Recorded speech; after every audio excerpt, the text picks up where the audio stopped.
Next question হচ্ছে যে কোরবানি করার কোনো কি দোয়া আছে? হ্যাঁ, কোরবানি করা বুখারী মুসলিমে যেটা দোয়া আছে, বিসমিল্লাহি আল্লাহু আকবার, ব্যাস এতটুকুই। আর এগে তো এখন যেটা মানুষ জেনেছে বলে এটা অনেক জায়গায়, আমি আমার নানি বাড়িরই কথা করছি, আগের বছর আমি বকরাইতে গিয়েছিলাম তো আমি বলেছিলাম যে বিসমিল্লাহ আল্লাহু আকবার বলেই ইনশাল্লাহ গরু কোরবানি হয়ে যাবে। তো বলে না, তুমি কিচ্ছু জানো না, কোরবানির দোয়া আছে, দোয়া না পড়লে কোরবানি কবুল হবে না। কোরবানিরও কোনো দোয়া নেই, আর যে ড্যাক ফাতেহা করে ওরও কোনো দোয়া নেই। ড্যাক কাটার সময় শুধু বিসমিল্লাহ বলে কাটলে হয়ে যাবে, কোরবানি করার সময় শুধু বিসমিল্লাহ বলে করলে হয়ে যাবে। আল্লাহু আকবারটা বেশি বেটার। কোরবানি করার সময় বিসমিল্লাহি আল্লাহু আকবার, ড্যাক কাটার সময় যদি বিসমিল্লাহি আল্লাহু আকবার বলো যথেষ্ট। এর কোনো স্পেশাল দোয়া নেই।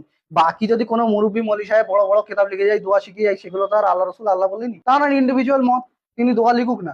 এই যে নামাজের নিয়তের দোয়াগুলো আছে, অজুর দোয়া আছে, শুধু অজুর দোয়া না, অজুর প্রত্যেকটা অঙ্গ ধোয়ার সময় দোয়া আছে। তো এইসবগুলো তাদের নিজেদের, সে বলে না জাতির সাগা, তানাদের ইচ্ছা, তারা যাহা খুশি করতে পারে, সেটা তো আর শরীয়ত হয়ে যাবে না।